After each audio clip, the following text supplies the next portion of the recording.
Hi guys! Panibagong araw, panibagong kaganapan na naman. Tara, samahan nyo kami sa aming day 2 ng aming tour dito sa Dubai. Bumiyahe na pala kami sa aming unang adventure. Isa sa mga dinaragsa talaga ng tourist dito sa Dubai. At ito na nga ang sky views na talaga naman mapapawaw ka sa lula sa sobrang taas. At hindi basta-basta lugar lang ang Skyview Dubai. Pinagsama-samang kagandahan ng arkitektura at nakaka-excite na activity. At grabe yung pakiramdam habang kami papunta. Halo-halong excitement at kaba. Isa na nga dito ang tinatawag nilang glass wall, kung saan ay nasa 53rd floor kayo, maglalakad kayo mula taas at tanaw na tanaw nyo ang city ng Dubai. Para naman sa mga mahilig sa IG, paraiso ito para sa inyo. Makikita mo ang sari-saring creative na tao na kumukuha ng kanilang moment. Iba-ibang post, tawa, lahat ng emosyon narito. At ito na nga ang next activity ay ang glass slide, na kung saan ay mag-slide kayo from 53rd floor to 52nd floor. Talaga naman nakakapanabig pag nandito ka na. Imagine kung titingin ka sa left and right, talagang malulula ka. Ang pakiramdam habang dumudulas, parang lumilipad ka. Ang price nga pala guys is 90 to 100 dirhams. At pagkatapos sa Skyview, nag-prepare naman kami para sa desert safari. Dito mo makikita ang iba't ibang side ng Dubai.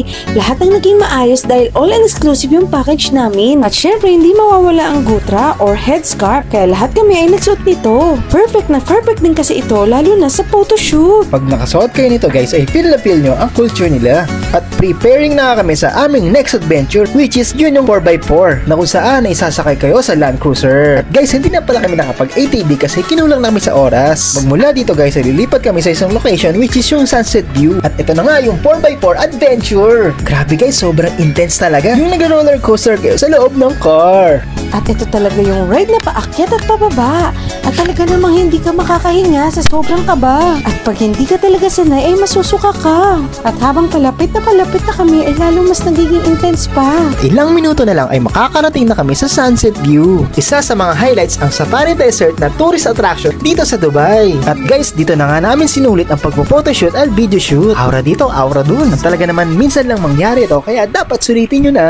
At guys, di ko rin syempre pinalagpas ang pagiging photographer ko at videographer. And guys, tip nga pala, medyo limited lang yung oras dito, kaya bago kayo pumunta dito, mag-imagine na kayo mga post nyo, outfit din nyo, na talaga naman mabagay para dito. At since limited nga ang time dito, make sure na sulit ang punta nyo dito. Talagang lahat ng post ay gawin nyo na. And guys, after pala neto is next stop namin is camel ride. At sunod naman namin is yung camel ride. Iba talaga kapag nakita mo na ang mga camel sa TV. Pero ibang experience kapag nakasakay ka na. At paglubog ng araw ay lumipat kami sa camp. Ang tradisyonal na setup dito nagbigay talaga ng authentic na karanasan. At ang hapunan, grabe, parang piging para sa hari. Mula sa pinakamasarap na kebabs hanggang sa pinakamabangong biryani, bawat kagat dinala kami sa puso ng Middle Eastern cuisine. At ang pinakamagandang parte, pwede mo tikman lahat, kaya walang sayang. At syempre, huwag kalimutan ng mga palabas na hinanda nila. At yung fire show, talagang breathtaking.